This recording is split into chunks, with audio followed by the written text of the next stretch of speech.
Students, स्वागत है आप सभी का भगवान महावीर इंग्लिश एकेडमी के द्वारा चल रही ऑनलाइन क्लासेज में, जिसमें मैं जो है आपको इंग्लिश सब्जेक्ट पढ़ा रहा हूँ। आज जो बेटा मैंने टॉपिक लिया है वो 8th के लिए और 10th के लिए जो है इक्वली इम्पोर्टेंट है। कल हमने 10th के बारे में बात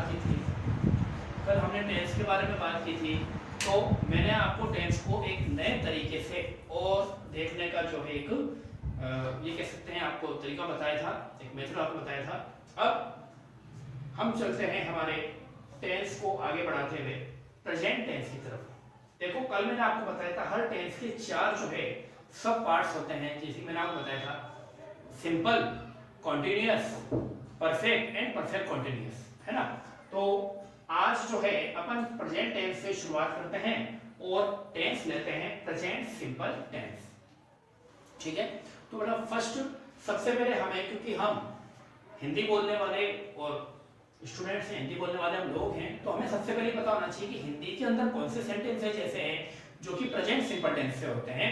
तो जिन भी वाक्यों के पीछे ता है, ती है, ते हैं, ता हूं, ती हूं, ते हूं और ते हो आता है, तो आपको याद रखना है वो हमेशा प्रेजेंट सिंपल टेंस का वाक्य होगा। ये तो थी हिंदी लैंग्वेज के लिए। जैसे अपन देखते हैं, वह पढ़ता है, हम नहीं खेलते हैं, क्या वे हंसते हैं, क्या तुम नहीं गाते हो। तो यहाँ पर आपने देखा कि सभी के पीछे क्या आ रहा है, किसी के पीछे ताहे आ रहा है, किसी के पीछे तेहे आ रहा है, किसी के पीछे तेहो आ रहा है ना।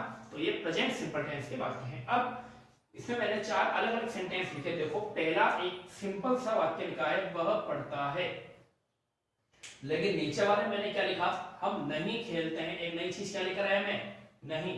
क्या वे हंसते हैं, आगे क्या लेकर आया, क्या।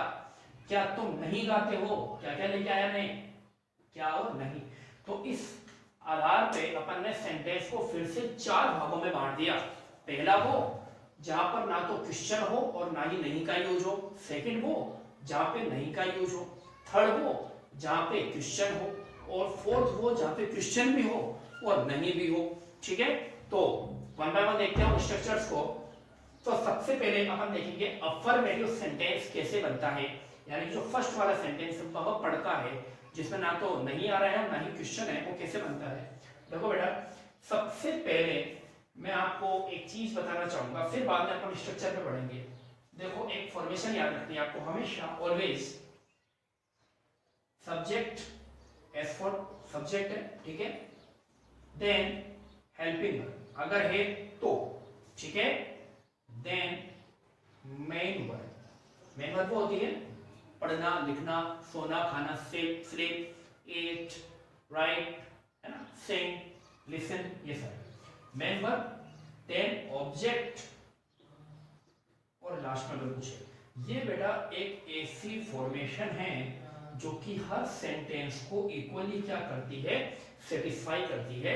यानी अगर आपको ये फॉर्मेशन आती है तो आप सारे सेंटेंसेस बना सकते हो। इस फॉर्मेशन में कहीं भी आपने गड़बड़ कर दी तो आपकी क्या नहीं होगा, सेंटेंस सही नहीं बनेगा। इसको बोलते हैं अफर्मेटिव केस। ये जो सेंटेंस स्ट्रक्चर जो आपने लिखा है वो है अफर्मेटिव का, ठीक है।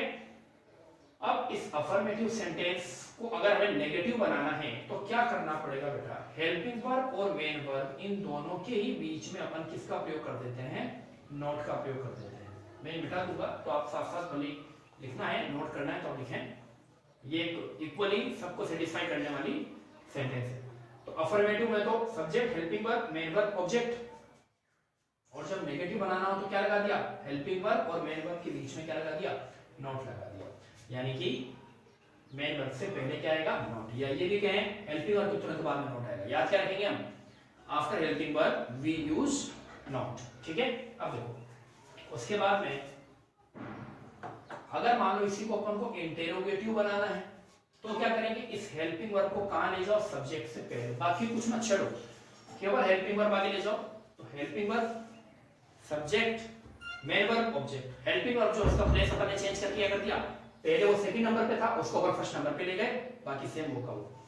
मान लो अब हमें क्या करना है, इंट्रोगेटिव नेगेटिव बनाना है, तो क्या करना पड़ेगा, इंट्रोगेटिव नेगेटिव बनाने के लिए आपको हेल्पिंग वर्ब को भी आगे लाना है और नॉट को कहां लगाना है, सब्जेक्ट के बाद में।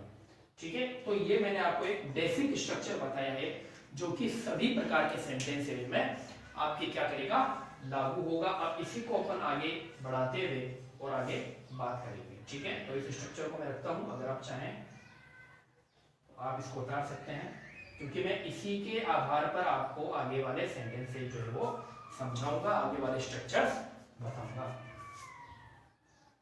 ये हमारा सब्जेक्ट है, ये हमारा मेन वर्ब है, ये हमारा ऑब्जेक्ट है और ये एक्स्ट्रा वर्ब। अब देखते हैं जल्दी से, अफर्मेटिव।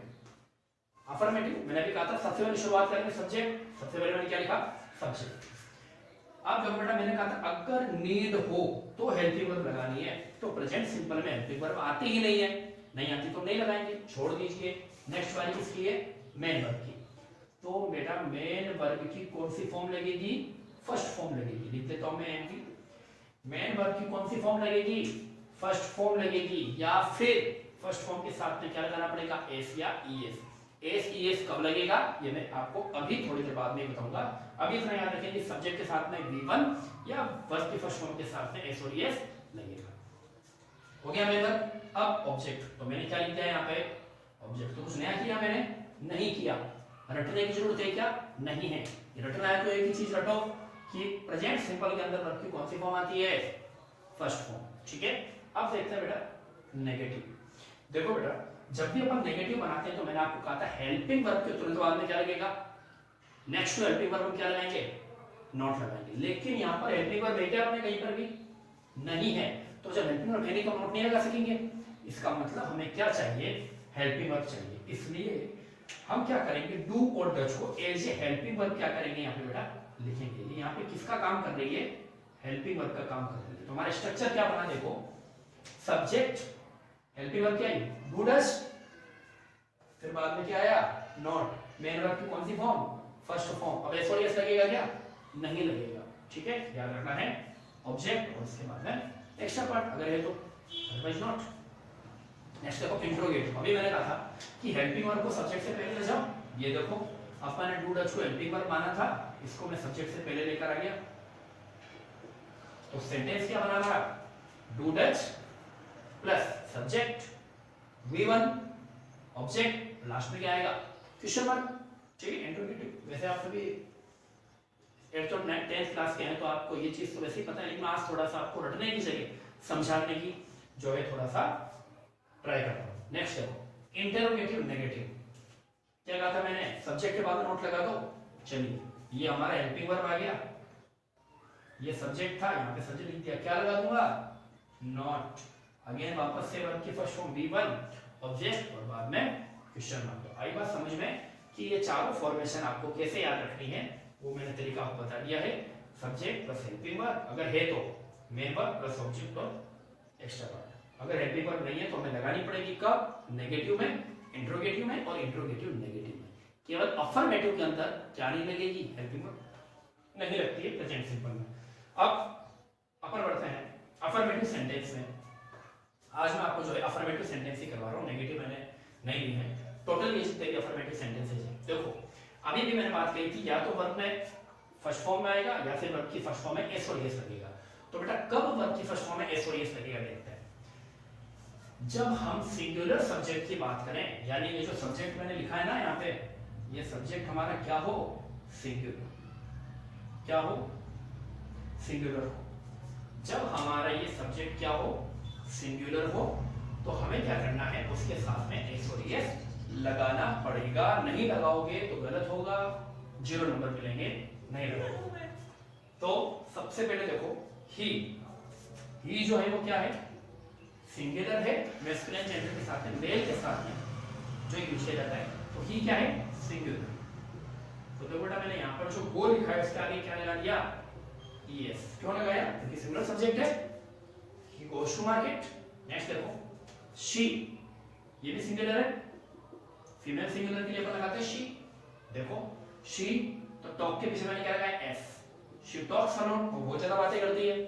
ठीक है, नेक्स्ट राजू प्लेस क्रिकेट। अब राजू क्या है, सिंगुलर है, कोई व्यक्ति है, लेकिन है तो क्या, सिंगुलर ही है। प्ले के पीछे क्या लगाया, एस, प्लेस क्रिकेट। राजू क्या करता है, क्रिकेट खेलता है। नेक्स्ट देखो, अंजू विशेष एवरी टीचर। अब अंजू क्या है, लड़की है, लेकिन है तो क्या सिंगुलर ही तो है, तो विश के पीछे मैंने क्या लगाया, ईएस लगाया। विशेष एवरी टीचर, अंजू सारे टीचर यानी प्रत्येक टीचर को क्या करती है, विश करती है, अभिवादन करती है। अच्छी बात है, आपको भी करना चाहिए। जैसे आप स्कूल के अंदर जाए तो आपको भी विश करना चाहिए, गुड मॉर्निंग करना चाहिए, जो भी है करना चाहिए। चलो, तो बात आपको समझ आई कि अफर्मेटिव सेंटेंस में जब हमारा सब्जेक्ट सिंगुलर होगा तो आप क्या यूज करेंगे, वर्ब के फर्स्ट फॉर्म में एस और एस लगाएंगे। जैसा कि मैंने यहाँ पे सबके साथ में लगाया है, गो के साथ में लगाया गोज, टॉक्स, प्लेस, विशेष, ये सब, ठीक है। अब देखो, अब नेक्स्ट स्टेप में जब हमारा सब्जेक्ट प्लूरल हो, क्या हो सब्जेक्ट प्लूरल, ये सारे तो क्या थे सिंगुलर। अब अपन बात करेंगे जो हमारा सब्जेक्ट क्या हो प्लूरल हो, तो हमें वर्ब की फर्स्ट फॉर्म में एस और एस नहीं लगाना है, यानी केवल वर्ब की क्या लगेगी के साथ, केवल वर्ब की फर्स्ट फॉर्म लगती है, केवल क्या लगेगी वर्ब की फर्स्ट फॉर्म, एस और एस नहीं लगेगा।